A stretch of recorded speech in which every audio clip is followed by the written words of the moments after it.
আমার জন্য ললিপপ। তো সাহস তো কম না, তুই আমার মেয়ের গায়ে হাত দিয়েছিস।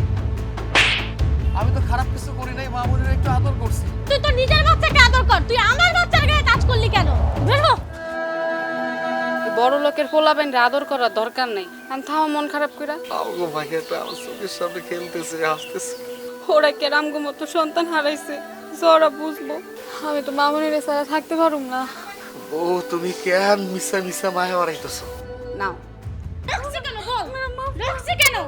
ঠিক মতো ভাতও খাওয়াতে পারিস না।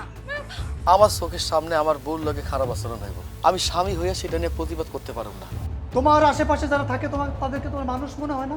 আমার ফ্যামিলির লোকজন আসলে 10 মিনিট আমার বাসায় থাকতে পারে না। পুরুষ মানুষ বাইরে যে কত কষ্ট করি। কাজের লোককে কাজের লোক বলতেছি। সোনিয়া, মুখ সামলাই কথা বলো, ওরা কাজের লোক না। তোমার মতো পুরুষকে আমার বিয়ে করাটাই জীবনের সবচেয়ে বড় ভুল।